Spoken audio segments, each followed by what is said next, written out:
Para ouvir esse sermão, você tem que estar sentado, viu? Se você estiver de pé, você pode cair. Eu não quero que ninguém caia e morra. Então você precisa estar sentado, senta confortável. Nós já oramos. E eu vou começar a mensagem dizendo para você que não. Você não é capaz. Não. Você não é bom o suficiente. Você não presta. Você não vale nada. Eu não sei por que você ainda tenta. Você já sabe que você não tem chance. Você já sabe que você não tem oportunidade. Eu não consigo me entender por que de vez em quando você se esforça. Eu não consigo compreender o porquê que você continua tentando. Quantas vezes na vida já te falaram que não, você não é capaz? Quantas vezes já te falaram na vida que não, você não consegue? Então para de insistir, desiste logo. E para piorar, eu tenho a pior de todas as notícias. Eu quero deixar claro para você que Deus não te ama. Palavras duras, né? Vocês já ouviram alguma coisa parecida com isso de alguém que vocês gostam muito? Nunca ouviram? Vocês nunca ouviram uma pessoa especial dizer essas palavras duras para você? Que bom. Se você nunca ouviu que você não presta, que você não vale nada, que você não tem jeito, pau que nasce torto, morre torto mesmo. Se você nunca ouviu nada disso, olha, você é um abençoado nível top das galáxias. Agora, se você for uma pessoa normal e comum, como a maioria dos presentes aqui, é possível que sim, você já tenha ouvido tudo isso e um pouco mais. E quando você para pensar em tudo isso que você já ouviu, até dá um aperto no coração, você sente uma angústia e você se pergunta por que Deus permitiu que pessoas tão más estivessem próximas a você. E eu acredito que ninguém dos que estão aqui estão culpando a Deus por absolutamente nada disso. No entanto, eu tenho pão quente saído do forno celestial para a sua vida neste momento. Eu quero dizer para você que todas as vezes que você pensa ou se permite pensar que você não vale nada, que você não é bom, que você não consegue, que você não tem jeito, que é melhor que você desista mesmo, todas essas vezes que você pensa dessa maneira, não é você pensando, não é o Espírito de Deus agindo em você. É o inimigo das almas que tem tido algum tipo de êxito, algum tipo de sucesso na sua vida, e você, como filho do Deus Altíssimo, você, como filha do Deus Altíssimo, precisa aprender a dar um basta nessa situação. Você precisa compreender que você não pode se permitir esse tipo de pensamento. Às vezes nós pensamos assim: fui demitido, será que Deus me ama? O meu relacionamento não deu certo, será que Deus me ama? Roubaram o meu carro, será que eu fiz alguma coisa errada para merecer isso? Meu filho foi internado no hospital. Olha, tá vendo como Deus não me ama? Cada coisa ruim que acontece com alguns de nós já é motivo para nós desconfiarmos do amor de Deus. E esses motivos, às vezes, são tão significativos que nós nos angustiamos e passamos a acreditar nesse tipo de coisa e nos permitimos ficar para baixo, desanimados, desmotivados. Sabe, queridos, o pior índice hoje, quando se fala em saúde mental, é o índice de pessoas que já tentaram o suicídio. Sabiam disso? Vocês sabiam que é um número gigantesco? Pesquisas feitas com pessoas que nunca tentaram suicídio têm descoberto que tem muita gente que planeja ou já planejou, ou pelo menos já teve vontade um dia de cometer o suicídio. Por que isso? Porque essas pessoas estão dando ouvidos para o inimigo de Deus, estão se permitindo acreditar em coisas que não fazem sentido. Sabe por que às vezes você tem dúvidas do amor de Deus? Sabe por que às vezes você tem dúvidas do seu valor? O primeiro grande motivo são os traumas. Os traumas passados, principalmente aqueles que ocorreram lá na sua infância. Quando o assunto é trauma, é possível que todos nós tenhamos alguns. Eu, por exemplo, eu tenho um trauma com aranha. Eu tenho aracnofobia. Se eu vejo uma aranha, na hora que eu vejo a aranha, eu já fico assim todo em estado de alerta, o meu organismo libera adrenalina na corrente sanguínea, e enquanto eu não mato a aranha e não faço ela virar uma pasta, eu não tenho paz. Ela tem que virar uma pasta, não pode ter mais nadinha mexendo nela para que eu tenha paz. Por que que isso acontece comigo? Não sei dizer. Tem gente que chama de aracnofobia, né? Fobia de aranha. As pequenas não me incomodam, mas se a aranha tiver mais do que 2 centímetros, já é motivo para eu ficar desesperado. Enquanto eu não mato, não resolve o problema. A minha esposa tem baratofobia. Não existe essa palavra, acabei de inventar agora. Quando a Érica vê uma barata, a reação dela sempre é igual. Ela grita e pula. E pula alto, viu? Já deu cada pulo de 2 metros do meu lado. Eu lembro que quando nós éramos namorados ainda, lá em Blumenau, Santa Catarina, que foi onde nós nos casamos, eu me lembro que nós morávamos numa avenida principal da cidade, chamada Avenida Amazonas, e nós saíamos para caminhar, e bem próximo da nossa casa tinha o quartel militar. E aquele quartel construído 1000 anos antes de Jesus nascer, cada passo era uma barata que a gente via. E a Érica ia caminhar comigo por ser doida, né? Mas cada barata que ela via, ela pulava e gritava e pulava. Alguém falou aí da cobra. Realmente, tem gente que diante de uma cobra fica paralisado, né? A Érica fica paralisada, ela não consegue matar barata. A experiência da barata com a Érica foi que uma barata subiu nela quando ela era criança. Então, por isso, ela tem esse pavor tão grande da barata. Eu tenho a lembrança de aranha passando no meu braço também, quando eu era criança. A Débora está falando também que tem trauma de barata. Por que isso? Por que desses traumas? Esses traumas desencadeiam em nós uma série de fatores. E um trauma que é bastante sério para nós é o trauma do nosso relacionamento com o nosso pai. Muitos de nós tivemos pais... Eu estou falando pai e homem, tá bom? Muitos de nós tivemos pais ausentes. Outros de nós não tivemos pais. Outros de nós tivemos pais muito bravos, irados, agressivos, e nós ficamos com a imagem de que Deus é semelhante ao nosso pai. Então nós confundimos a imagem de Deus com a imagem do nosso pai.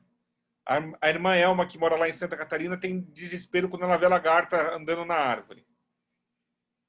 Então, os traumas da infância são o primeiro motivo para que eu e você desconfiemos do amor de Deus.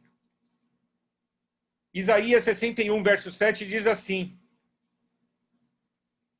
em lugar da vergonha que sofreu, o meu povo receberá porção dupla, e ao invés da humilhação, ele se regozijará em sua herança, pois haverá porção dupla em sua terra e terá alegria eterna. Que promessa maravilhosa! A vergonha que você sofreu lá atrás, que é a causa dos seus traumas, ela vai ser substituída por alegria eterna. Deus seja louvado por essa promessa. Segundo fator que desencadeia em nós duvidarmos do amor de Deus, duvidarmos de que somos capazes, de que vai dar certo, é o nosso sentimento de culpa. Quase todos nós sofremos com este assunto aqui. Nós nos culpamos por coisas que aconteceram lá atrás também. Nós nos sentimos indignos às vezes de sermos chamados de cristãos. Nós pensamos que o nosso pecado pode ser imperdoável. Nós não temos coragem de nos aproximarmos de Deus. Às vezes, nós até mesmo nos afastamos da igreja. Tudo por causa do sentimento de culpa. Ficamos com dúvida se Deus realmente nos ama. E não sentimos confiança de que Deus não está disposto a nos condenar por causa do nosso erro. Sabe, queridos, a grande verdade aqui com relação a esse assunto dos erros é que todos já erramos.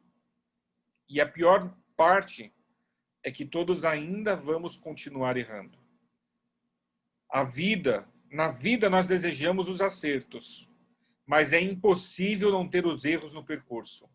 Sabe a diferença entre aqueles que vão ter uma vida vitoriosa para aqueles que vão ter uma vida de derrota? É só uma. As pessoas que vão ter uma vida vitoriosa, elas conseguem lidar com as caídas, com as quedas, com as dificuldades no meio do caminho.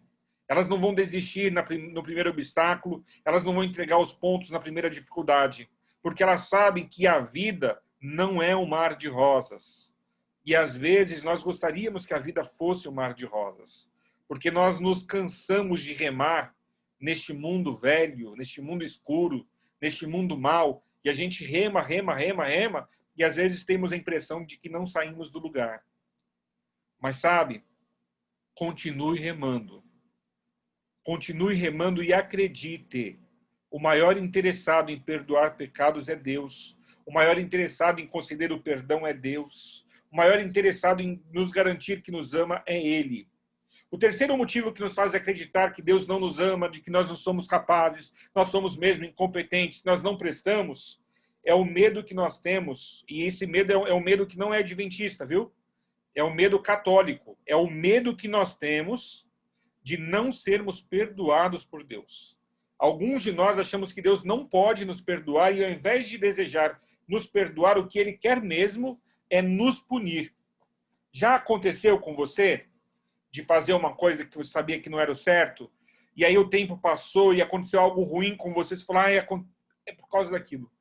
Eu tenho certeza que esse problema está acontecendo comigo, porque lá atrás eu fiz aquela coisa. Nós somos especialistas nisso. Por que nós somos especialistas? É a nossa herança católica. Aqui se faz, aqui se paga. Queridos, não é assim, não. No plano de Deus, aqui se faz e nem sempre aqui se paga. No plano de Deus, aqui se faz, um dia se paga. Um dia garantidamente se paga, porque o nosso Deus é justo. Mas não é necessariamente aqui que se paga.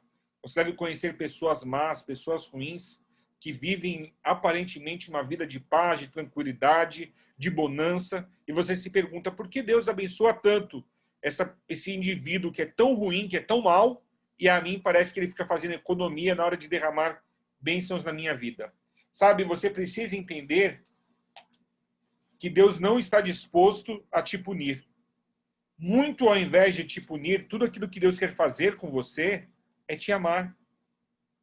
Aqueles que seguem a Deus apenas por medo de ir para o inferno, jamais descobrirão como o Pai é maravilhoso. Então, o nosso amor, o nosso serviço a Deus não pode estar relacionado com o medo.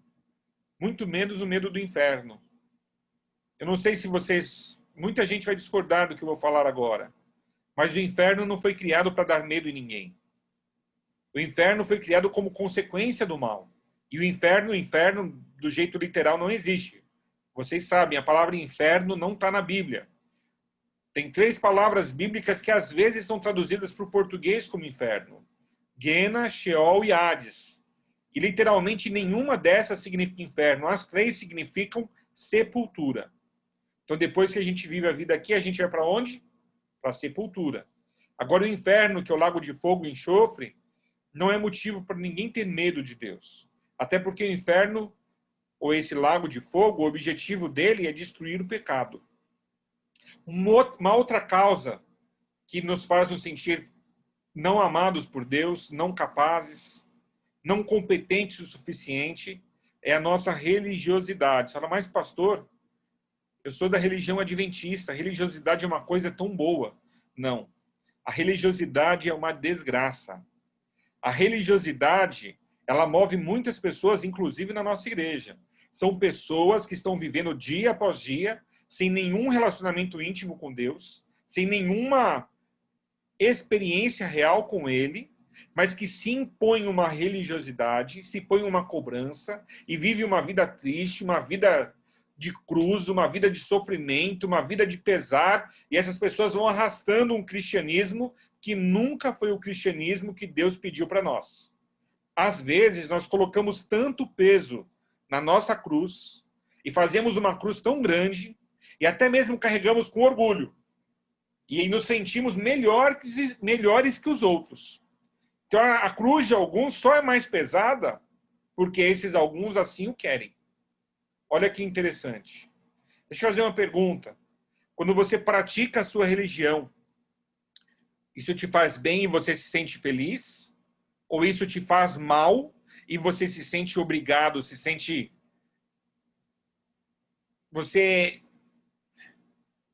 A palavra se é melhor mesmo é obrigado. Você é obrigado a fazer, porque se você não fizer, consequências virão Você percebe isso? Sabe como que a gente faz para saber bem fácil quem vai para a igreja por amor e quem vai para a igreja por religiosidade? Quem vai para a igreja por religiosidade, antes de chegar na igreja, no caminho ou antes de sair de casa, normalmente estão brigando. Por que as famílias brigam indo para a igreja? Porque tem alguém ali, ou talvez até todo mundo, que só tem religiosidade. Não tem uma experiência viva com Deus. Eu me lembro, eu fui pastor de um lugar, há muito tempo atrás. Eu não vou ter vergonha de contar esse meu pecado para vocês, não. E era uma igreja assim... Era uma igreja de gente muito humilde. Todo mundo era... Tinha umas 3 famílias na igreja que eram abastadas, e todos os demais viviam com um salário mínimo ou com menos de um salário mínimo. E toda vez que nós marcávamos um almoço na igreja, era um martírio. Era um martírio porque essas 3 famílias tinham que levar o arroz, o feijão e salada em grande quantidade para garantir que o almoço desse certo. E quem me conhece há mais tempo sabe que eu sempre gostei de almoçar na igreja com as pessoas da igreja. Para mim, isso sempre me fez bem. E eu me lembro que quando eu ia para essa igreja, sempre era um martírio, porque eu tinha muito trabalho para preparar o alimento, para carregar o alimento, para levar o alimento até a igreja. E eu me lembro de uma ocasião que eu estava no meu carro com 2 panelas de arroz, e cada uma dessas panelas devia ter... Era 7,5 kg de arroz cozidos em cada uma dessas panelas. Então você imagina, eram panelinhas, né? Panelas sem limite o tamanho delas. E eu tinha me sujado o terno carregando essa panela de casa para o carro. E eu entrei no carro e eu comecei a criar dentro de mim um sentimento de raiva porque eu estava vivendo aquela situação e eu estava inconformado com aquela situação. E eu já tinha agarrado um ódio daquela situação e eu prometi para mim que eu nunca mais faria um almoço naquela igreja. E confesso para vocês, eu nunca mais fiz mesmo. Aquele foi o último. Porque quando eu prometo, eu cumpro. E eu prometi que eu nunca mais faria, porque eu nunca mais teria que carregar 15 quilos de arroz cozido. Não sei se você sabe, mas 15 quilos de arroz cozido vira, eu tenho certeza que bem mais do que 30 quilos. E eu carreguei esse arroz, sujei meu paletó, e eu estava indignado. E eu lembro que indignado as crianças eram bem pequenininhas. Ou eu só tinha o Micael. Estou falando demais aqui, esquece essa última informação. E eu lembro assim que no carro com a Érica eu fiquei reclamando. Sabe quando você reclama? Eu fui o caminho da minha casa até a igreja reclamando. Ah, porque eu não faço isso nunca mais. Ah, porque eu não quero isso para minha vida. E eu não sei se vocês sabem, reclamar vem... reclamar é uma coisa muito ruim, né? Porque quando você reclama, você está clamando por uma coisa ruim. Então você está pedindo que aquela coisa ruim continue fazendo parte da sua vida. Nós cristãos não devemos reclamar por nada. Mas naquele dia eu entendi que não podia mais fazer almoço nunca mais lá. E eu passei mais alguns anos naquela igreja e nunca mais almocei com eles. E as outras vezes que alguém teve ideia de fazer almoço, esse alguém levava arroz, esse alguém levava feijão, esse alguém levava salada, porque quando acabava o culto eu ia para minha casa para não ter aquele incômodo mais... Mas você entende o que eu estou te contando? Aquilo era religiosidade. Eu entendia que aquilo era uma obrigação, eu não fazia aquilo por amor. Eu não fazia aquilo de coração, eu fazia aquilo por obrigação. E tudo que você faz por obrigação é um peso, é uma cruz, e é melhor que você não faça. Não sei se você consegue entender aquilo que eu estou tentando te passar, mas a religiosidade faz com que você não consiga se sentir amado por Deus, faz com que você se sinta incapaz, insuficiente, você não tem jeito mesmo.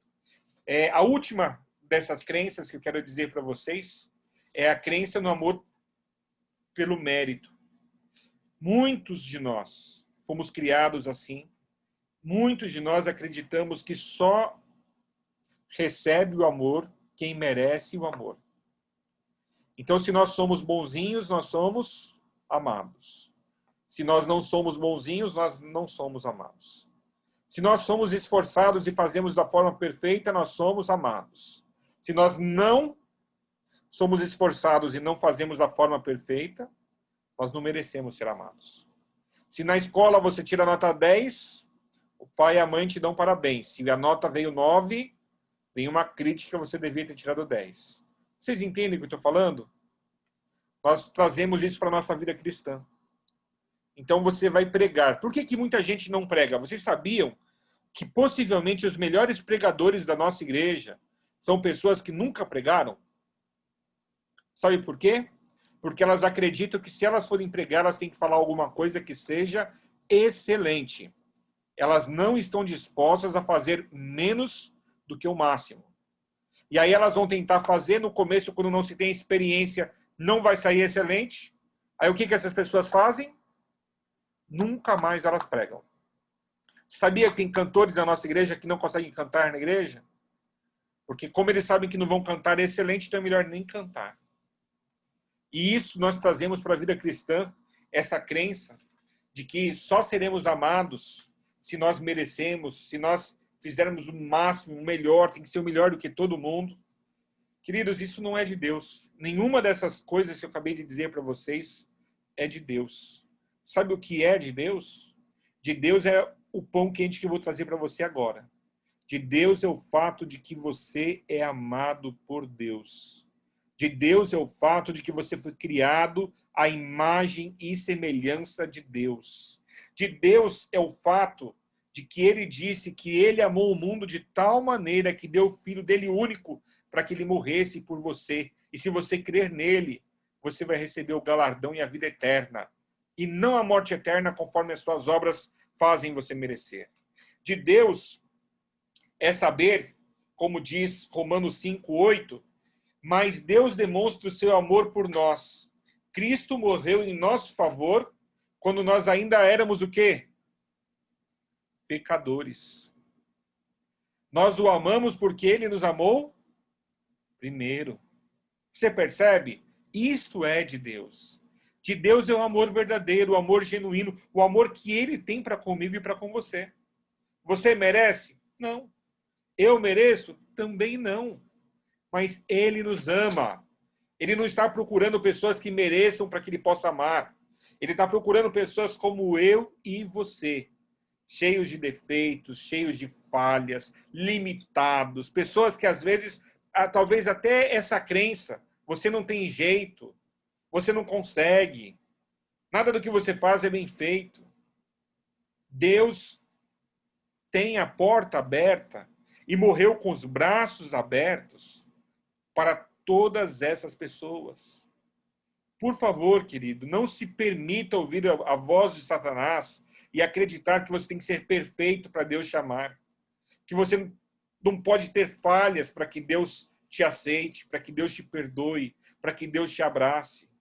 Por favor, não se permita acreditar que o teu Deus está procurando um robozinho. Se ele quisesse um robozinho perfeito, ele tinha feito.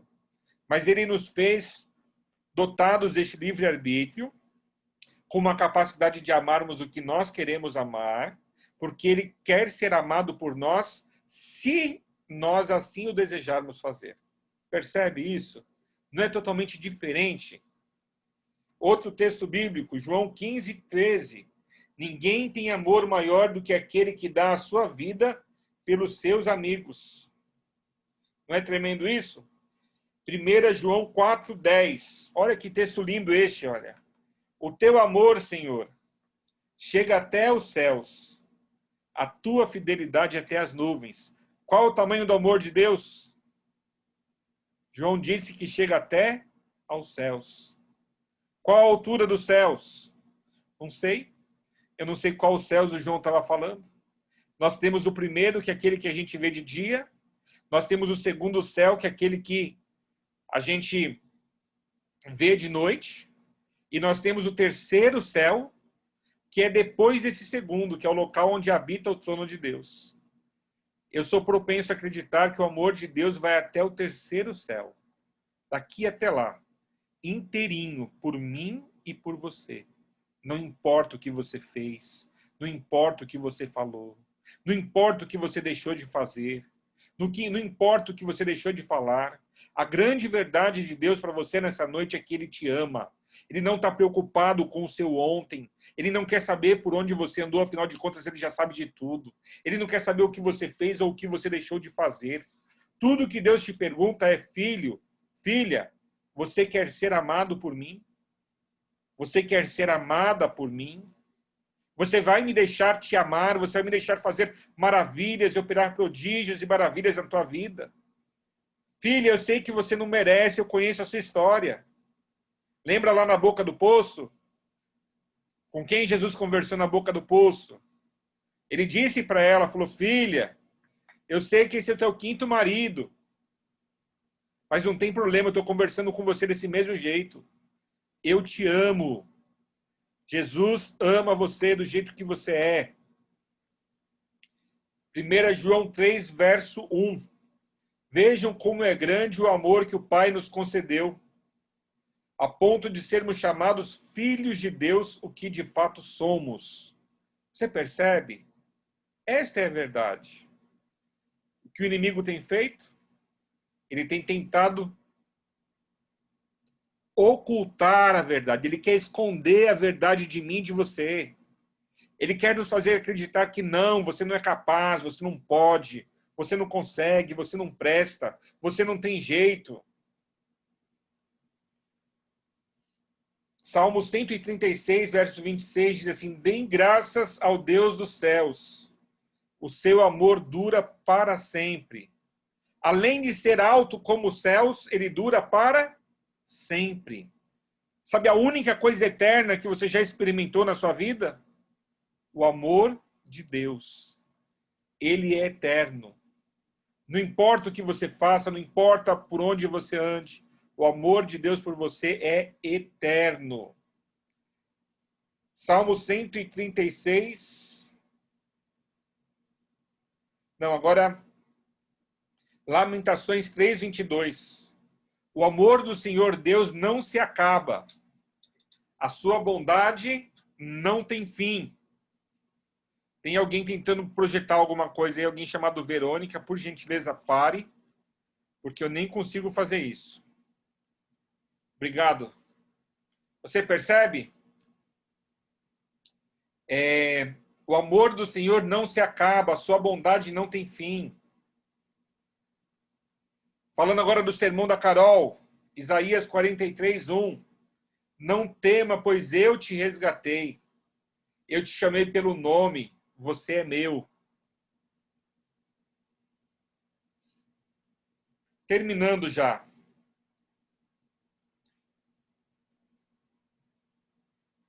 Romanos 8, 38 e 39. É um dos textos mais bonitos da Bíblia. Lá diz assim: porque eu estou certo de que nem a morte, nem a vida, nem os anjos, nem os principados, nem as potestades, nem o presente, nem o porvir, nem a altura, nem a profundidade, nem alguma outra criatura nos poderá separar do amor de Deus que está em Cristo Jesus, o nosso Senhor. Amém, queridos? Não dá para dizer só um amém, tem que dizer no mínimo 3. Amém, amém, amém. Nada vai nos separar do amor de Jesus. Nada vai nos separar do amor de Cristo. O amor de Deus, ele dura. O amor de Deus, ele nunca te abandona. Tem alguns microfones ligados, eu pedi para vocês desligarem os microfones que eu não consigo fazê-lo. Se bem que a Maju consegue. Maju, desliga esses microfones, fazendo favor.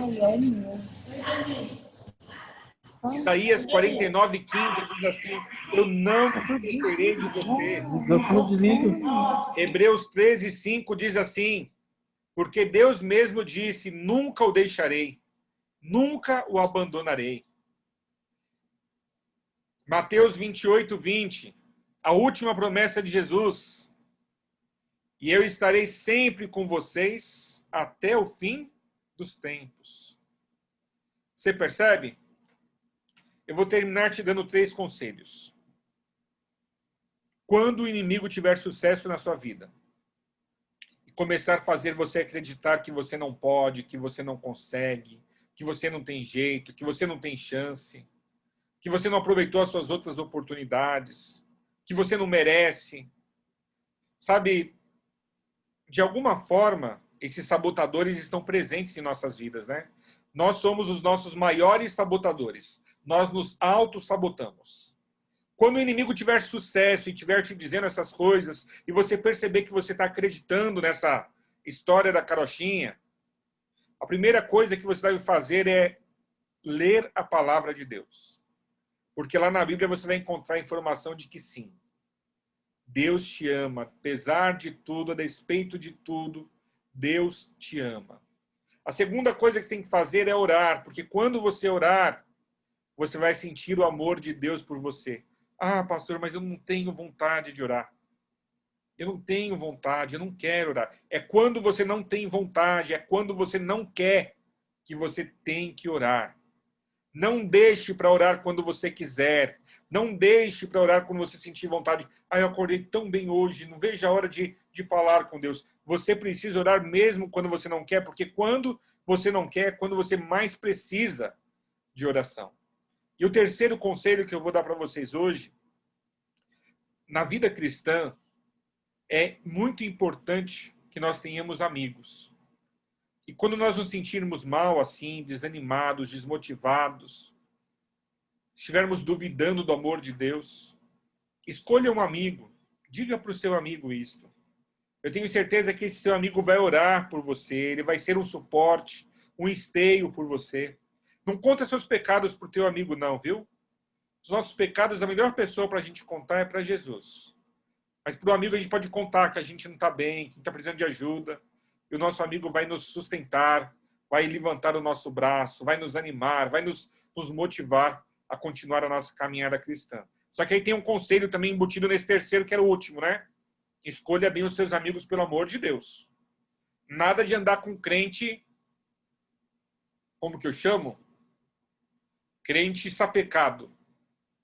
Porque se você andar com crente sapecado, primeira vez que você fala assim, eu estou desanimado, estou desmotivado, ele vai dizer assim para você, então vamos sair os dois da igreja, porque eu estou assim há muito tempo também. Então faça uma seleção nos seus amigos. Olha só, amigo é que nem relacionamento, é que nem cônjuge.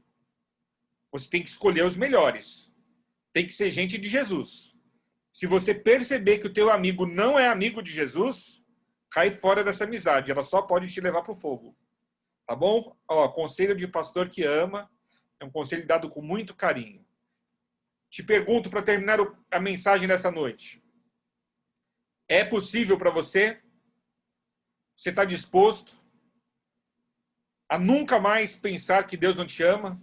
A nunca mais pensar que Ele não se importa com você? Nunca mais pensar que você não vale nada, que você não merece? Nós vamos terminar esse momento ouvindo um louvor. Eu vou pedir para a Kênia colocar já logo agora, depois eu faço a oração. Essa música, o título dela é Diz. E na música diz o que é que Jesus diz de mim e de você. O que é que Deus tem para dizer de nós? Por favor, Kênia.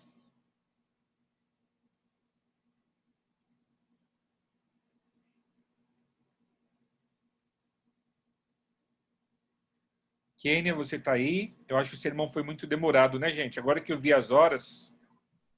Não, pastor, aqui travou aqui, calma aí. Deu ruim, vai tentando aí. O sermão foi muito demorado, me desculpe o meu ânimo, viu? Eu estava muito motivado.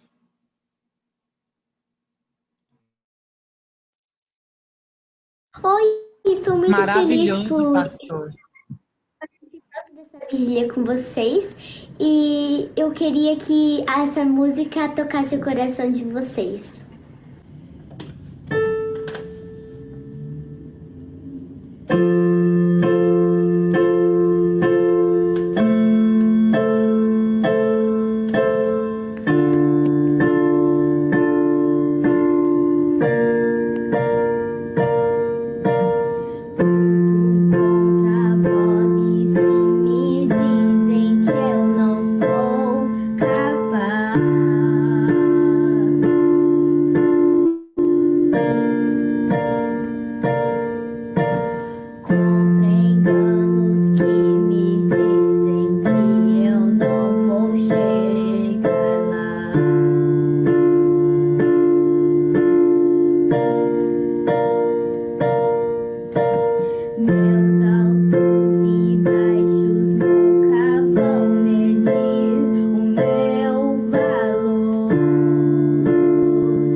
sobre mim.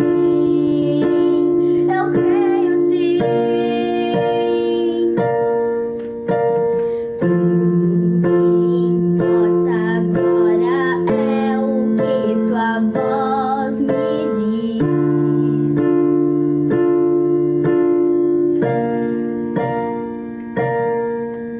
A minha identidade e o meu valor só encontro em ti.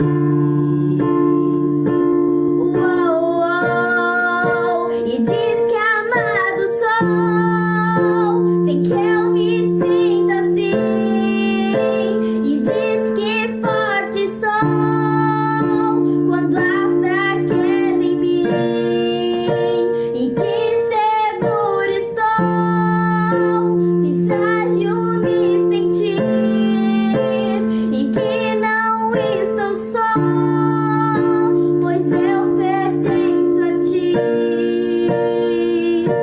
Eu creio sim, eu creio sim, em que diz sobre mim. Eu creio sim. Tudo que eu tenho rendo aos teus pés e a mais ninguém.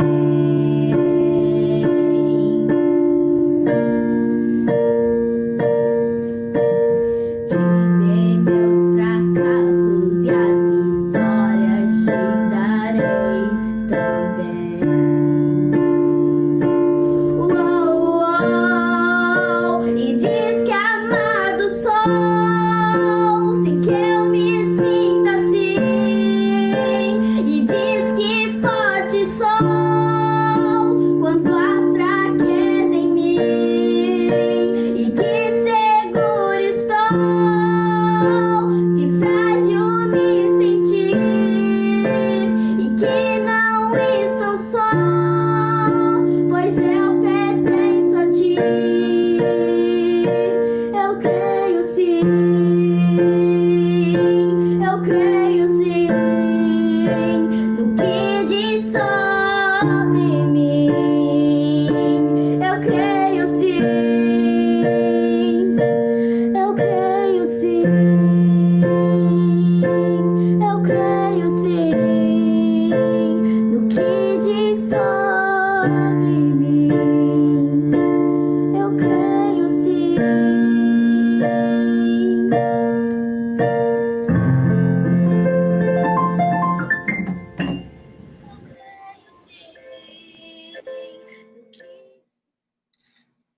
Feche os teus olhos, vamos orar ao Senhor.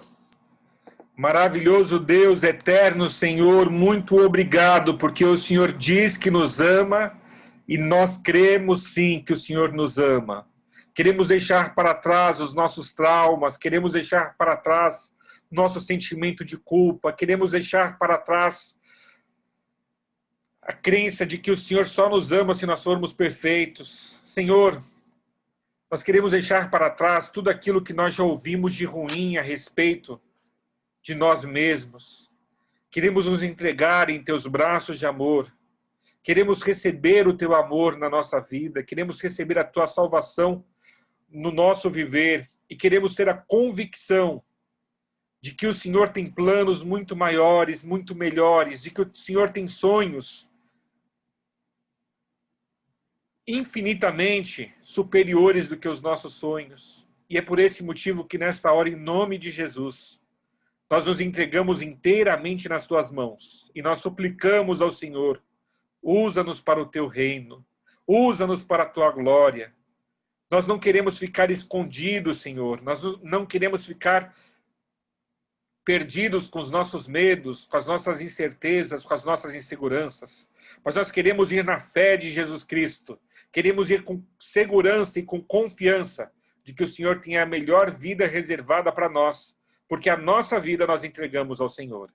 Em nome de Jesus que nós oramos. Pedimos a tua companhia nesta vigília e em todos os momentos do nosso viver, no nome santo e poderoso de Jesus. Amém, Senhor.